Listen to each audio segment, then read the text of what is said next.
अस्सलाम वालेकुम जी, middle class की दुनिया। उम्मीद को तो सब खैरियत से होंगे। आज की वीडियो में डिस्कस करने जा रहे हैं आर्टिकल 89 को। आर्टिकल 89 है क्या, इसमें कार्ड मिलता है या नहीं मिलता है, इसमें टैक्स कितना जाता है। और कई लोग कहते हैं इसमें टैक्स जाता नहीं तो आपको कार्ड नहीं मिलेगा।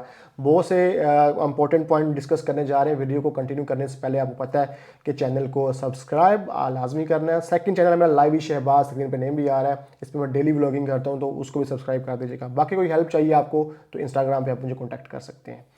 आर्टिकल 89 दो पॉइंट्स बड़े इंपॉर्टेंट डिस्कस करेंगे। पहला इसमें यह है कि लोगों का कॉन्सेप्ट ये है कि एक आर्टिकल 89 के अंदर जो सेल्फ एम्प्लॉयड आपने अपने आप को रजिस्टर करना है इमिग्रेशन में, उसमें सिर्फ आपने दुकान खोलनी है, कोई आपने कोई कंपनी खोलनी है तो फिर ही आप इसके अंदर जा सकते हैं। तो ये भैया आपका कॉन्सेप्ट बड़ा गलत है। आर्टिकल 89 के अंदर ये ज़रूरी नहीं कि आपने दुकान, रेस्टोरेंट, कैफेटेरिया खोलना है। आप इसमें कोई भी एक्टिविटी ओपन कर सकते हैं, कोई भी एक्टिविटी परफॉर्म कर सकते हैं। आप फूड डिलीवरी की activity as a freelancer self employed में आता है, आप वो कर सकते हैं। अगर आप किसी IT कंपनी के साथ काम कर रहे हैं, वर्क एट होम करते हैं, जैसे कंपनी दुबई की है और काम उसको सर्विसेज आप पुर्तगाल बैठे दे रहे हैं, कंपनी US की है ऑनलाइन IT की, तो आप उसको यहाँ पे सर्विसेज दे रहे हैं, तो IT की आप जो वर्किंग होती है डिफरेंट उसमें एक्टिविटीज़ होती हैं कि आप क्या सर्विस दे रहे हो, तो उस सर्विस की आप एक्टिविटी ओपन करके वर्क एट होम कर सकते हैं, तो उस पर आप अपना टैक्स भी पे कर सकते हैं। तो इसमें जैसे इसी तरह अगर आप वेटर हैं, वेटर की भी एक्टिविटी है। अगर आप एग्रीकल्चर खेतों में काम करते हैं, बिल्कुल लेबर लो कैटेगरी की मैं बताता हूँ। अब अगर आप खेतों में भी काम करना चाहते हैं ना एक्टिविटी के ऊपर, तो आप वो भी एक्टिविटी ओपन करके खेतों में भी काम कर सकते हैं भाई। ये लेकिन उसमें फिर आपको कॉन्ट्रैक्ट की जरूरत नहीं पड़ती, वो ऑनर आपको कॉन्ट्रैक्ट नहीं देगा जब आपकी एक्टिविटी ओपन है, तो वो आपका फिर टैक्स नहीं पे करते। वो टैक्स की जगह आपको एक्स्ट्रा पैसे दे देते हैं, टैक्स फिर आपने खुद पे करना होता है। अब सेकंड पॉइंट ये, तो आपको बात क्लियर होगी, कंपनी जरूरी नहीं, कंपनी आप कोई भी सेल्फ एम्प्लॉयड एक्टिविटी परफॉर्म कर सकते हैं। अब सेकंड बात आती है, लोग कहते हैं इसमें कार्ड नहीं आता। अगर कार्ड नहीं आता तो भाई कोई एक बंदा लाइन जिसने आर्टिकल 89 अप्लाई किया और उसको कार्ड नहीं मिला हो, ऐसा हो ही नहीं सकता। क्योंकि आर्टिकल 88 और 89 सेम नवैयत के जो आर्टिकल हैं इमिग्रेशन के पुर्तगाल के अंदर, टाइम पीरियड, टैक्स, हर चीज़ सेम है। लेकिन ज़रा आर्टिकल 89 सेल्फ एम्प्लॉयड में आपकी इनकम ज़्यादा होती है तो इनकम के हिसाब से टैक्स भी उतना बढ़ता ही है। तो आज 88 में तो आपको सैलरी पर्सन होते हैं, तो सैलरी के हिसाब से फिक्स आपकी अमाउंट जारी होती है। अच्छा, अब इसमें बात आती है जी टैक्स पे करने की। आर्टिकल 89 के अंदर आपने आफ्टर 3 महीने के बाद, आफ्टर 3 मंथ्स जो है ना, आपने डिक्लेरेशन देनी होती है फिनांस को भी और सोशल सिक्योरिटी को भी। अब फिनांस तो सोशल सिक्योरिटी डिफरेंट डिपार्टमेंट्स हैं। फिनांस ईवा, ईवा जो होता है वो उसको वैट कहते हैं। अब फिनांस में जब आप सेल्फ एम्प्लॉयड की एक्टिविटी ओपन करते हैं, उसमें टू टाइप्स की एक्टिविटी होती है। सिंपल वर्ड्स में बताता हूँ आपको, कोडिंग नहीं करूँगा। एक होती है वैट फ्री ईवा जिसे बोलते हैं, एक होती है विद वैट, विद ईवा।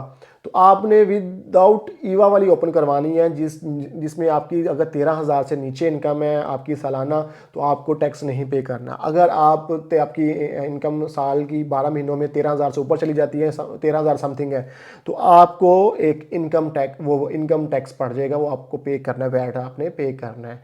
तो लोग समझे जुर्माना, भाई वो जुर्माना नहीं होता, वो आपका टैक्स होता है जिसमें आपको बेनिफिट्स भी मिलने हैं। कल को गवर्नमेंट से बेनिफिट्स मिलने हैं। यूरोप है कोई हमारी कोई एशियन कंट्री नहीं जहाँ पे बेनिफिट्स ना मिले। अच्छा, उसके बाद आता है सोशल सिक्योरिटी। अब लोगों का कॉन्सेप्ट यहाँ पे आपको डराते ये है कि भाई आपको जब टैक्स ही नहीं पे हो रहा तो आप किस तरह जो है रेजिडेंस परमिट लेंगे, किस तरह इमिग्रेशन आपको रेजिडेंस परमिट देगी। भाई आप जब सेल्फ एम्प्लॉयड के ऊपर आप काम करते हैं तो आज जब आप 3 महीने के बाद आप अकाउंटेंट के पास जाते हैं, तो अकाउंटेंट आपको एक पूरा फॉर्मेट बना के देता है कि आपके 3 महीने कितनी इनकम है। आपको प्रूफ देना होता है ना, बस ये आपने ये काम किया, ग्रीन रिसीट्स आपने बनानी होती हैं, काटनी होती हैं। तो वो आपका वो कैलकुलेशन करके आपको सोशल सिक्योरिटी कैलकुलेट करके बताता है कि आपका इतनी इनकम के ऊपर इतना सोशल सिक्योरिटी बन रहा है। तो वो भाई वो आप सोशल सिक्योरिटी ऑनलाइन गवर्नमेंट को पे कर सकते हैं। और 12 टैक्स यानी कि इलीगल जो है वो 12 और लीगल वालों के 6 सोशल सिक्योरिटी पे करने के बाद आप रेजिडेंस के लिए एलिजिबल हो जाते हैं अकॉर्डिंग टू लॉ। तो भाई इसमें आप टैक्स खुद से पे कर सकते हैं। अगर आपने ईवा पे करना है तो आप ईवा भी पे कर सकते हैं।